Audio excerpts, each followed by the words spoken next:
شاید باورتون نشه من سر رفیق بازی 100 میلیون تومان ضرر کردم. بعد جواب اونا چی بود؟ داداش مگه مجبورت کرده بودیم؟ آخه مگه ازت کمک خواستیم؟ راست هم میگفتن ها، ولی من دیگه فداکاری بیجا کرده بودم و همین واسم درس عبرت شد. حالا میخوام با شما در میون بذارم این داستان واقعی رو و بهتون کمک کنم شما تو اینطور طلا نیفتید. با من همراه بشید. داستان از این قرار بود. یه روز عادی بود، من کارامو انجام داده بودم. یکی از اون رفیقای خیلی اجتماعیم که هر جا تو کوچه بازار میرن یه نفر میشناسهشون و بهشون سلام میکنه بهم زنگ زد. گفت بیا بعد یه مدتی با هم بریم بیرون. منم قبول کردم. داشتیم میرفتیم، به یه جای خلوت رسیدیم. بازم طبق معمول رفیقاشو دید. باشون سلام اول پرسی کرد. زمانی نگذشت که چند نفر انگار با رفیقاش مشکل داشتن، اومدن درگیری لفظی رو شروع کردن. بعد این درگیری کم کم شدت گرفت و داشت فیزیکی میشد. مثلا میزدن تو گوش هم، البته خیلی شدید نه. من این وسط اومدم هم مثلا خودم رو به رفیقم ثابت کنم، هم خودی نشون بدم. رفتم وسط. حالا بگو چی شد؟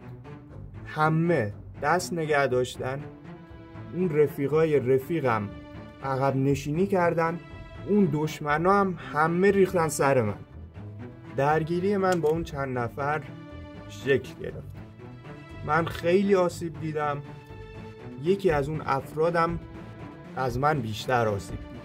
آسیبای من جوری نبود که بخوام شکایت کنم، در حد کبودی و خراشای جزئی و اینجور چیزا.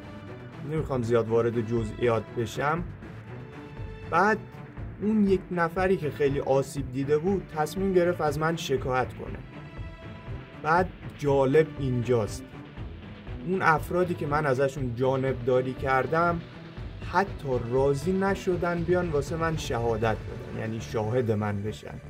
بکن وضع اینجوری بود. واسه همین تصمیم گرفتم این ویدیو رو بسازم که شما تو این تله نیفتید. حالا میخوام بهتون یه سری راه حل بدم که چجور این اتفاق واسه شما نیفته. با من همراه باشید تا تمام این راه حلا رو واسه تون بگم. شماره 1، داداش تو انتخاب رفیق دقت کن. به این نرو که چقدر زبون بازه، چقدر مثلا حرفی پشت تو داره، اینجور چیزا. معمولا این آدمای زبون دراز و خیلی اجتماعی همینطور که رفیق زیاد دارن دشمنم زیاد دارن، چون با آدمای زیادی آشنا میشن و در ارتباطن، بالاخره با یه سریاشون به مشکل میخورن.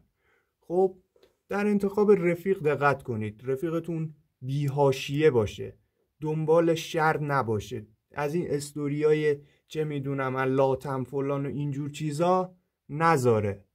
خب این از رفیق. شماره 2، انتخاب لوکیشن درست واسه قرار یا حتی اینکه جایی که بخوای قدم بزنی. آقا تو اگه بری توی پارک خلوت، توی منطقه فقیر نشین، خب قطعاً یکی میاد که مثلا یقتو بگیره، چرا نگاه میکنی، چرا کج را میری، اصلا یکی میاد خفتت میکنه. خب تو هم مجبوری از خودت دفاع کنی و این اتفاق واسط میفته.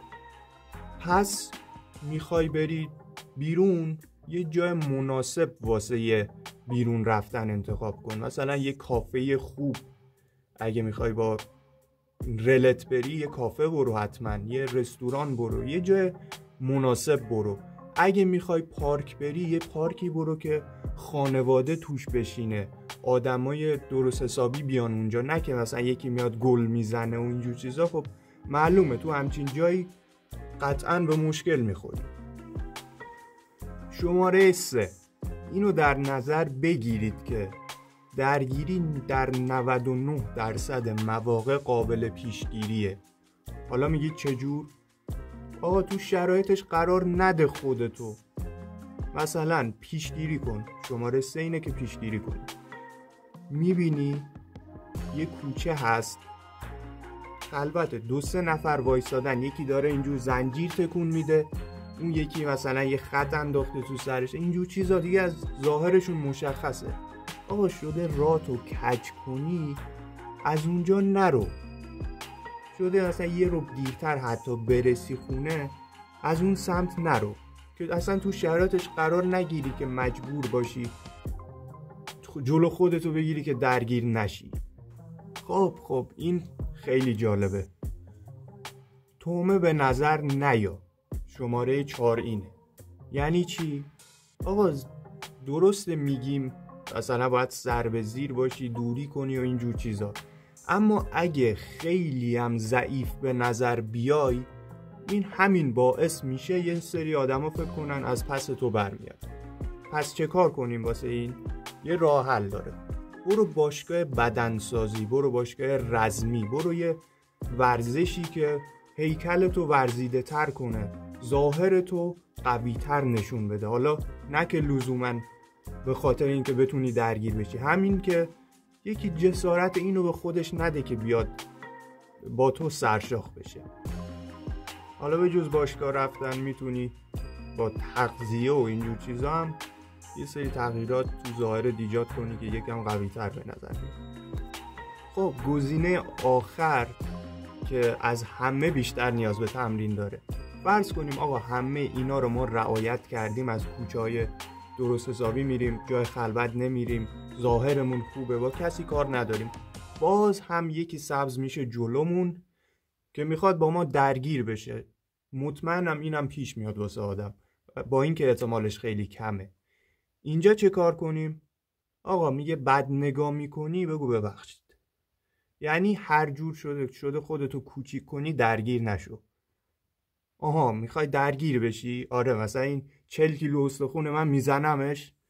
اگه اینجوری فکر میکنی، شناسنامه، کارت ملی، لباساتو آماده کن، تا 1 سال باید سر صبح بری کلانتری و دادگاه و بازپرس و اینجور چیزا.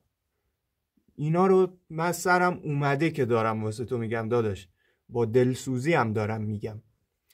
خلاصه درگیر نشید. یعنی شده بگی بی دلیل بگی ببخشید، درگیر نشید. مگه نه چی؟ من اون موقع 100 میلیون تومن دادم، الان دیگه خیلی بیشتره، یه دندون 60 تومن.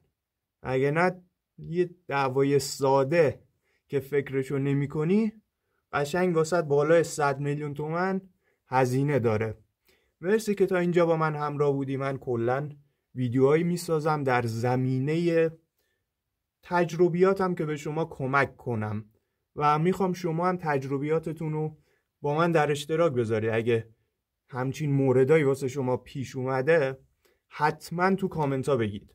خیلی ممنون، مخلص شما هم. خداحافظ.